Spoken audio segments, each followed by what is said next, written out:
Welcome back to Mind Your Head, yet a new episode. And today we are talking about comedy as a healing tool.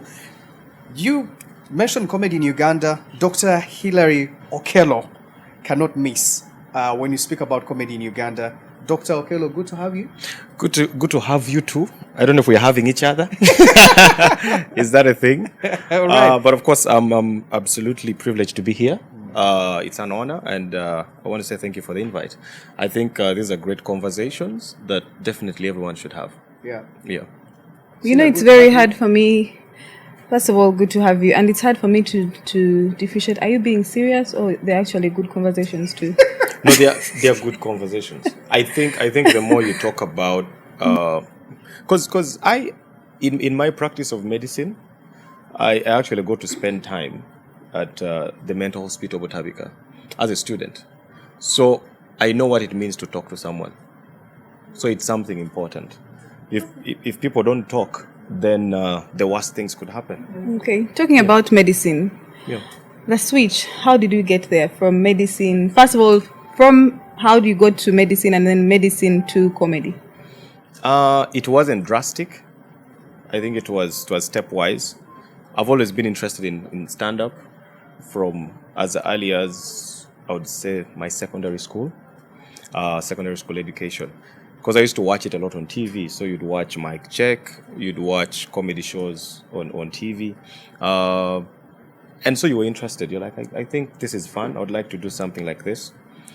And then you now ask yourself, how do I get on a stage? Or what stages are available for me to test out my art? So then that's when I told my parents. I remember I was in, I think, senior 2 or senior 3. I told them, I said, I would like to actually do comedy. And that doesn't come off as exciting for African parents. Of course. If anything, that is, you're being misled, you're spoiled. Who are you playing with? Who's telling you such things? Our money. It's not even much, but still, they say we have put a lot in you. So the first time I told them, of course, they turned me down. But in an amicable way, you know, it's like you need to focus on education. Let's first do your school, then you can try that out whenever you're ready. So then I didn't. But while at school, I was actually trying comedy. I was performing for students at election days or campaign season or sports day or parents and teachers meeting, whatever, you know. Opportunity. In a gathering of students, in an audience is something I wouldn't take for granted. So that's how it started. But then the switch itself started out when now I was at university, when I was studying clinical medicine. And I told my father again, I said I would like to try stand-up comedy again. Then he said, well, if you want to, as long as you don't leave school, I'm okay with that. You can find a way to balance everything out. So I was at school, I leave school, I'll go to a comedy club, I'll go to Laughters at the time at Centenary Park, attend a show, meet comedians, meet the Salvadors and Napoleons and all those guys. And that's how I started joining it. And then my father didn't know I was serious until he saw me on TV. And that's when he knew, okay, you actually. so did you ever practice medicine at all or after? For 4 years. For 4 years? Yeah. I practiced 2018 to, I think, 22. Yes. But then it reached a point where my career, the trajectory of my comedy career was really exponential. It was growing so fast. So it was affecting my work at my medical work because I had a lot of patients who I couldn't see because I'm always up and about. My employers were not happy because I'm rarely at work. I'm always having people covering for me. And so we had to have a honest conversation. And I said, you know what, maybe let me pause this for a while and try this out. And if it fails, I'll definitely come back. To have that conversation, did you first have a conversation with yourself or you were completely sure that you needed to do the switch? Because sometimes we say, I need to make this decision, I'm going to make it. Yeah. But when you sit down with yourself, you're like, how am I making the right decision? How am I going to survive? Maybe the medicine was giving you more than comedy that you are just starting. How did you feel about finally making that decision? It's tough in many aspects. One, financially speaking, there's a lot of uncertainty because the career that you're now going into is you can't predict how much, at the time, you can't predict how much you're going to make this month. Meanwhile, where you're working, there's a given figure, you know, this is what I'm making. And also at home, there's a lot of financial support that is needed, because now you're also pitching in to support with family needs. And so mentally, it's something that actually weighs you down. And you're also in a space where you don't really have who to talk to. Because who are you going to talk to? Are you going to talk to your father? He's the same one who told you don't do that. You can't talk to your mother as well, because she's also going to say, but we told you don't, just focus on this. But there's a voice inside you that says, no, you try it out, because you know you're good at it and you know it could work out. And it also helps to know that there are people in the industry who you look at and you think, okay, if Salvador could do it, then it means I could do it. If so-and-so could do it, then I could also do it. And you've had a lot of stories of artists, whether it's music or just drawing art or whatever, who have to go against, I would say, community standards or their family standards of this is what makes a successful person in the family as compared to this, in order to actually chase a dream that you want to see come true.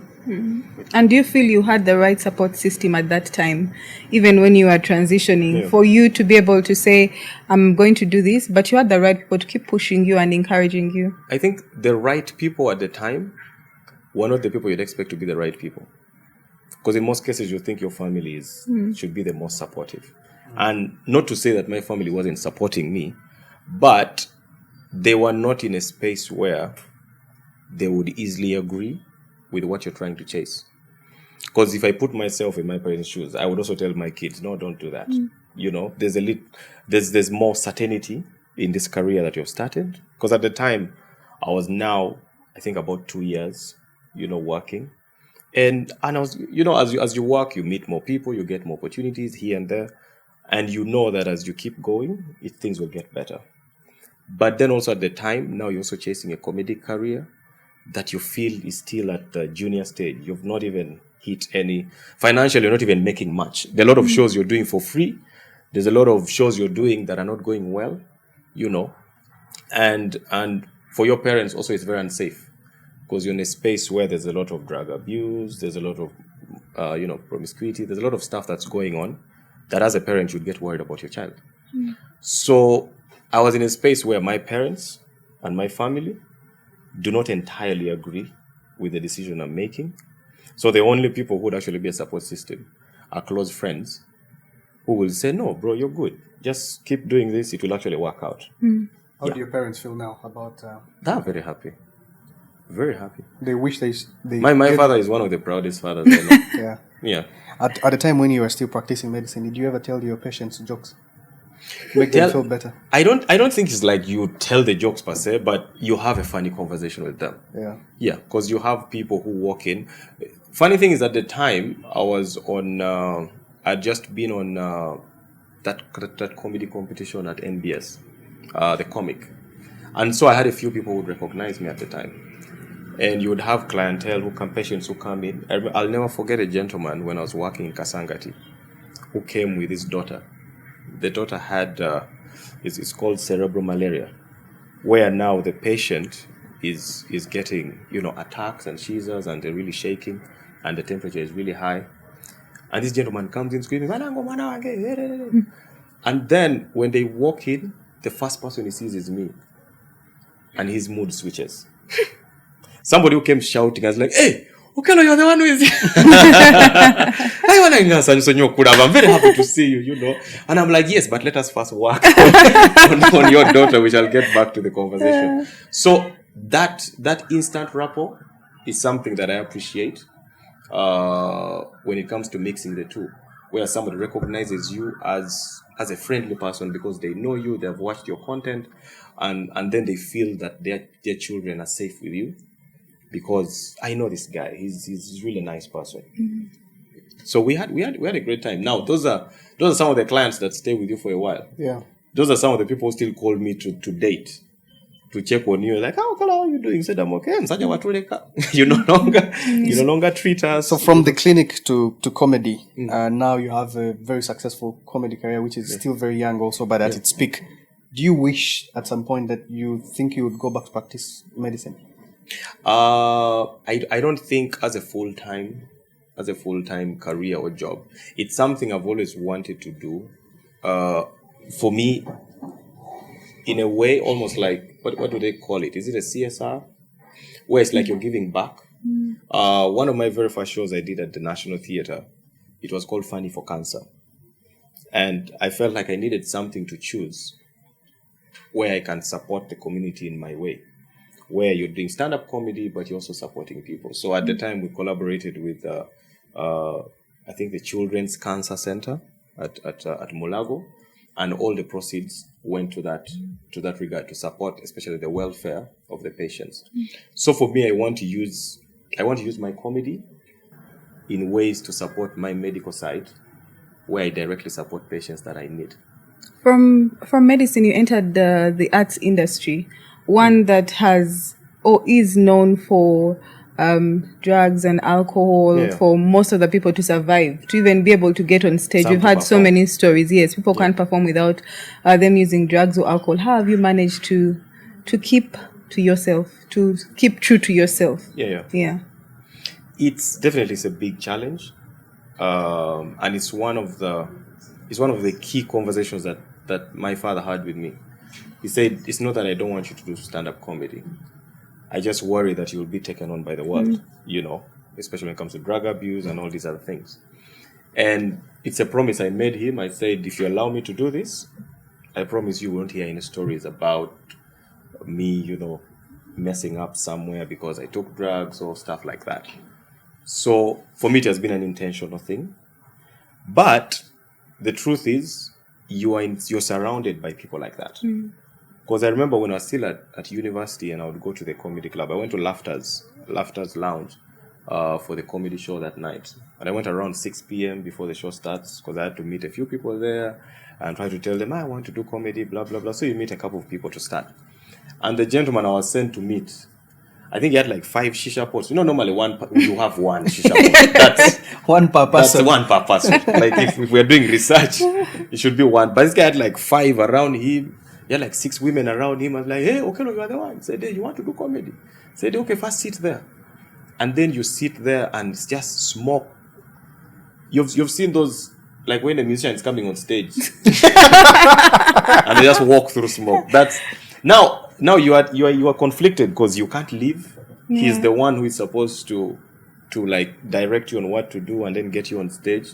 You also can't say you're uncomfortable, because you'll say, "How will you manage to work with us if you can't even be in such at night?" Especially at night, yes. So you have such instances. But when they ask you what do you want, you say, "You give me a bottle of water." And then you take your bottle of water and you go. So it's just you manage yourself. They say the funniest people are the most depressed. How do you deal with sadness? Do you at some point tell yourself jokes? Do you that's fine. That's like a shopkeeper eating his I think in many ways it's true. When you follow the story of Robin Williams, one of biggest comedians who I think committed suicide. When you follow the story of there's this Chandler, the character is Chandler on Friends. I don't know, I've forgotten his real name. Yes. He also had, I think, a drug overdose or something.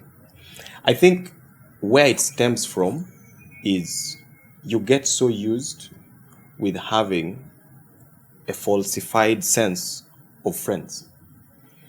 How do I explain this? Like when you're on stage and you're performing for 500 people, in your mind you think you have 500 friends. But when you leave the stage and you're back in your car and you go back home or you go back to the hotel room, wherever, and then you're alone. So whatever you're facing in life comes back to reality, because you realize, at the end of the day, I'm actually alone. So for many people, that can overwhelm them, because you realize for 1 hour or for 30 minutes, for 20 minutes, you feel like the world is with you. And then a few moments later, you realize that you're alone. So it becomes a lonely space if you don't have who to talk. Because I've also had those moments.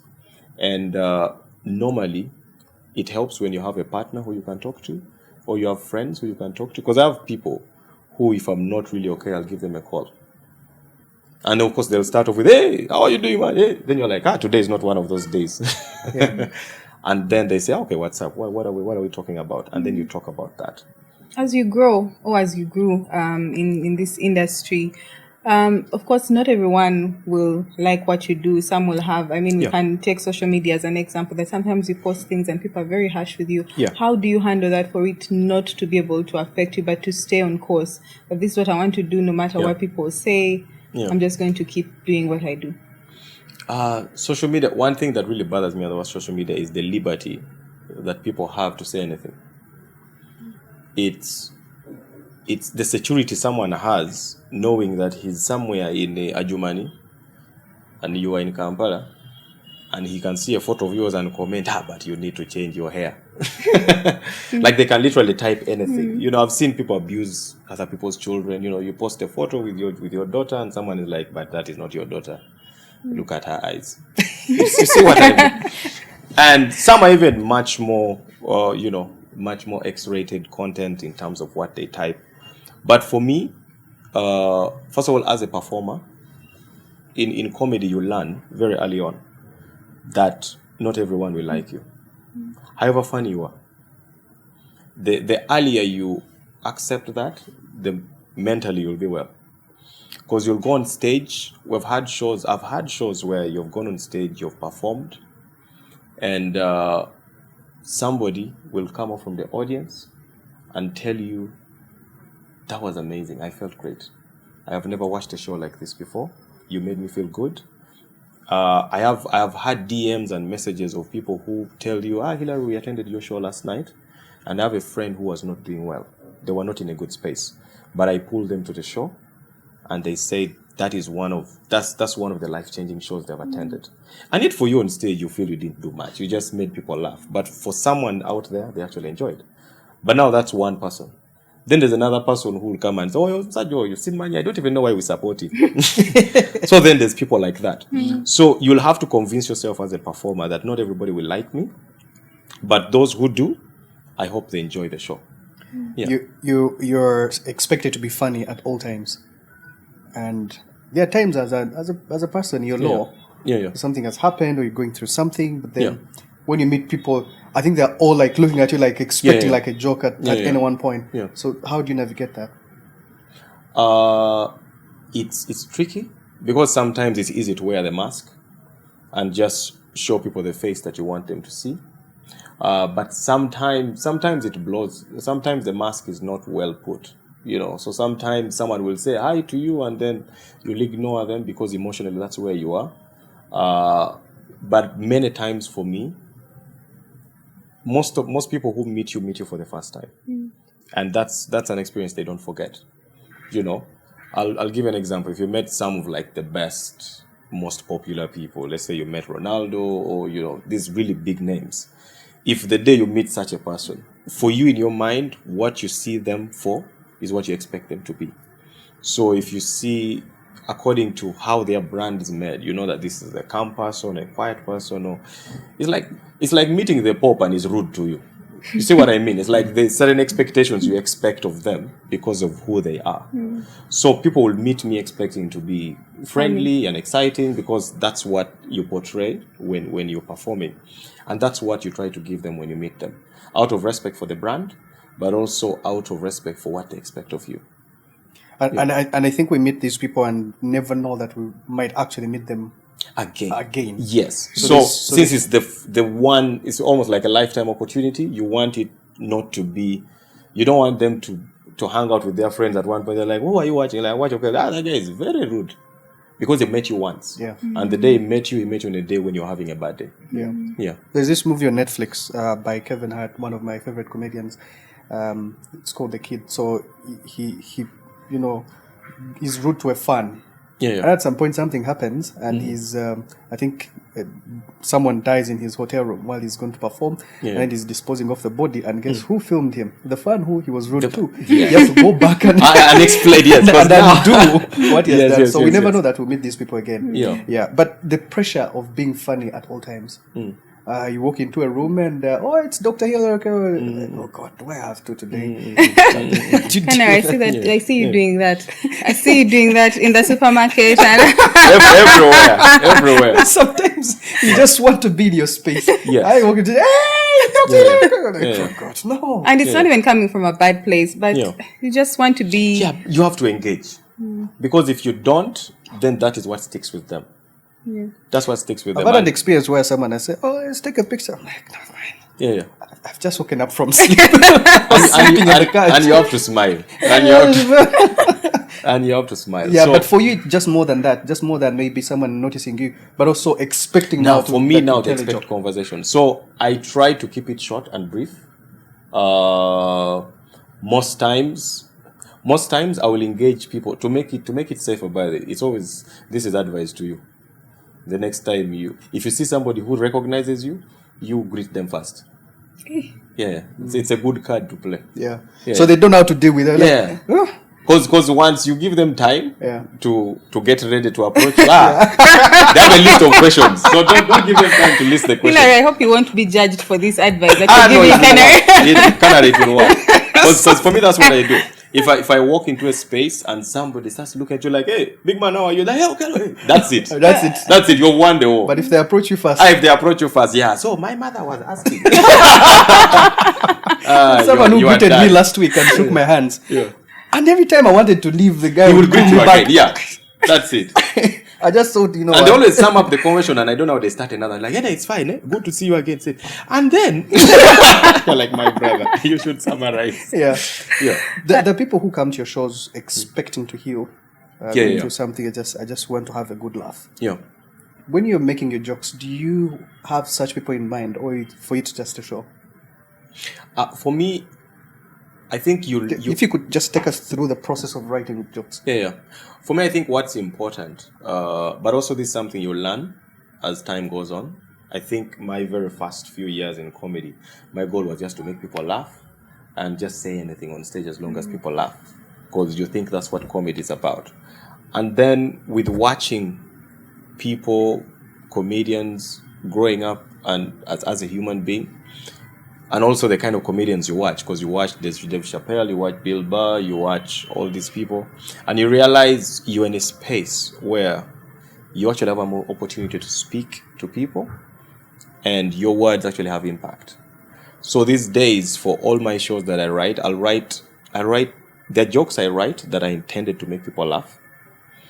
Then there are jokes that I write that are intended to make people think. Then there are jokes that I write that are supposed to make people relate. So if they laugh, they think, and they relate, for me that has been a good show. Do you write based on the audience? Say, if I'm writing my speech and I'm going to talk to children, maybe primary school pupils, Makerere University students, do you always have that in mind as well? Or because your audience is mixed, you just have to go general? It's important, of course, to know your audience. People laugh to what they understand. So, like, there's an event I'm doing, I think, in a few weeks. It's for a school. They're doing like an end of year party, and the students asked for me to be the host of the event. So definitely, there's content that I have to make that matches with their interests. You know. So I can't start going there and talking about elections, and it doesn't make sense. So I need to tailor my material to match their interests. So when I'm writing content, that's it. It's you want to write jokes that even start conversations. So when I do jokes about journalists, or I do jokes about ministers, or I do jokes about the EPS traffic system and all of that. So it means that in every 1 hour of my content, I want to dedicate 20 minutes to a conversation that people want to have. You know, so now for my next show, because I have another show, my last show of the year, on 7th November. I don't know when this is dropping, but 7th November 2025, I'm at Theatre La Bonita. And I'm working on the show, but there's 20 minutes of the show that I've not yet written, because I want to see how these last 2 months will go. Because you want to talk about what is happening and what people are experiencing. Okay. So that's it. You make people laugh, you make them relate, and you make them think. Okay. Yeah. What's your safe space? Home, and Home, the people, home, the house.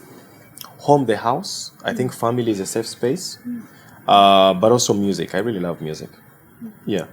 And what is your go-to in your areas where you need to, those times when you need to fill your cup? What is your go-to? First of all, as a Manchester United fan, Your our, cup is our always cups are empty. always empty. Every week. You feel it on Wednesday, you filled half of it. Then Amorim comes. So I don't know. Being a Man U fan is hard because Uganda is hard. Man U is hard. But football is always a go-to place for me. I think football is a space where if you ask people who actually follow football, the weekend determines their week. Is it that serious? It's that serious. You ask him. It's that serious. My friend, Canary is always smiling, so we don't know. Liverpool has been losing the last couple. You start a month on a bad note. On a bad note. But So, that's true. It's true. It actually sets the tone for your week. So for me, music, football, and family, they actually fill my cup. Okay. Yeah. And then on Sunday you go to church, and sometimes the preaching is very relatable. You know, sometimes also it's like also the priests are also tired. So they just start whispering on the microphone. You're like, man. I can't hear anything. I can't hear anything, but I understand what you're saying. But sometimes you go to church and the priests really preach, and you feel connected to what they're talking about, and your spirit is refilled. So for me, yeah, football, family, and church. Taking you back to the arts industry, we've had so many musicians, some in rehab now, some resorting to drugs. How or what message would you have for them that you can still be the best without using these drugs or without using alcohol? How can they get out of that? I think it's better seen by those who have done it before. I think it's like even me in my space. I know friends who are in the industry who without a drink they can't get on stage. But then what I ask them is, if so and so can go on stage without a drink and still perform, then it means you can do the same thing. So I think imitating and learning from those who can do it should be the first step. It's knowing that if they can do it, then it's not different from myself. And then also really believing in your talent and your skill. Knowing that I don't need these things to make me a better person or to make me a better performer. I can do it without that. So I think that's important. But also if you're already in the hole, then you should stop digging deeper. Find ways to find people to talk to. Those who are in rehab, I would appreciate that. I think that is a good thing. It's a step in the right direction. And we know people who have been to rehab and they have come back and now they're reformed. So that's good. Yeah. Before we conclude the conversation, it feels like worldwide, in Uganda or all over, we listen to Kevin Hart or Trevor Noah or Chappelle. It's like comedy is a visa to say the things people are afraid to say. Yeah. Do you feel the same way? You can make jokes around the president. You can make jokes around the opposition figures. Yeah. And yet, when we make those jokes, let's say on It's the not internet, funny. It's no longer. It's not funny. Yes. Actually, they brand you in a certain way. Yes. Do you feel the same way? And how do you then again cross the line, but again stay within the boundaries? Yeah. When you mention the line, I think that's the part that really gets me, is because the line is very blurry. It's a gray line. You don't really know.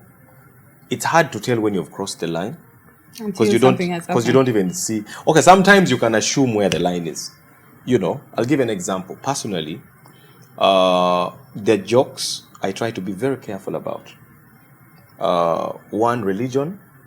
I try to find ways to steer away from religion. If I'm going to say anything that is religious in a sense, I should be comfortable saying it as a religious person myself. But also, I should first check with my friends and be like, what do you think about this? I find it a bit edgy. Do you think I should go ahead? And then you try it with small crowds until you see where, it's sort of like you sample taste it. Then politics. I'm a strong believer in art, mirroring society. I think if your jokes are based on experiences, I did a joke about riots because I was actually in a riot. And I was finding the humor in that because I don't think riots are a good thing. I don't think people getting shot or people losing their lives because they're standing for what they believe, I don't think it's a good thing. But you find ways of hiding that message in a joke. Because I've had instances, Canary, where people have called me, not to threaten, but to appreciate what you've done. And I think that tells a lot. You're being their voice. It's somebody, and I'm not saying like Omuntu Awansi. What's Omuntu Awansi in English? The person who is down. Common man. Common man. Yes. But I'm talking about people in higher places. I've had calls from Parliament. Somebody calls you and says, "Oh, Okello, we're here watching your video. That joke you did about such and such is very nice. It's very nice. You keep doing what you're doing." Because then it shows that actually people listen to your conversation. There's a joke I did about ministers who are overtaking traffic. Yeah. And I was talking about how some ministers really, why are you rushing? Why is the Minister of Agriculture rushing? But my point there is I'm not disrespecting the roles they play in government. I'm just saying, indirectly I'm saying we need bigger roads, we need better roads, we need better traffic systems. There's a message behind it. Yes. And I've had ministers who have called me for a meeting, and that is a joke they've placed on the table. Hey, there's this joke. That joke was funny. But it means in the back of their minds is actually something that they can discuss when they're back on the round table. The other line that is also hard to figure out where it is a long tribe. You did a joke around politics and I think campaigns. Yeah. And for some reason, someone from northern Uganda was the one who was a constable. Yes. And had nothing to do. And he was worried about the allowance of that. He was worried about yes. And then someone whose accent you imitated to be from western Uganda was the one with the higher rank, big stomach. Yes. And he's saying everything is okay. There's nothing to worry about. Yes. Have you had instances where you meet people and say, by the way, don't do that joke again? I mean, it was funny, but it was. So if you do it wrong, you get it wrong. Exactly, that's the thing. Is you. Now the thing about the tribal innuendos that you add in jokes. First of all, I feel like Ugandans also in many ways we are hypocrites in terms of how we consume comedy, because when somebody is watching like American comedy, and they're watching Dave Chappelle or Kevin Hart, most of their jokes is black versus white. Yes. And they say those jokes because that's their society. Now, me in Uganda, I can't do jokes about black versus white because there's a handful of white people in Uganda. And many people who are attending the show will not relate to those jokes. But I know a Munyankole in my life, I know a Mugisu, I know Muchiga, I know Musoga, I know Anacholi. Those are the people around me. And so I don't think we can get away from doing jokes about tribes per se, because that's who we are. That's our society. Community. I think the only challenge you would have is if you're talking down on a tribe, or you're spreading hate against a given group of people. So when you're writing the jokes, you write it in a way that it's respectful, but also it mirrors society. So it will be funny because there's an element of truth. I think truth is what makes a joke. When there's an element of truth and there's maybe a surprise within it, that's when people laugh. Yeah. Okay. Interesting. For some people that may be perfectionists or that are in a situation that you are in, as we conclude, for them to be able to make that decision and not get depressed about the decision they've made, but leave it and enjoy it, what advice would you give them? I would say if you feel like you're losing out on life, or you feel like the world is closing in on you, find people you trust that you can talk to, like genuine friends, not these friends of hi, not the ones of come and we drink one round. Find people who actually they're happy to see you succeed and would wish the best for you. I think that's the first step. And then if you're a religious person, I think church is a great place to start. And I think family is also great. I always feel bad when you hear stories of somebody committing suicide or losing their lives, because the people they leave behind are the ones who actually hurt. You know. So yeah, I think start with the friends around you, start with family, and everything will be well. This life is too short for you to throw it away.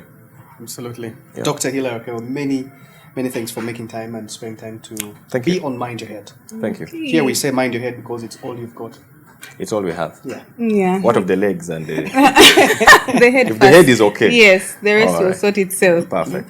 You know, in war, Yeah. when you wear protective gear, you wear on the chest and on the head. You Yeah, don't yeah. wear on the legs. So maybe we should add mind your chest. Mind your chest as well, because they're hard.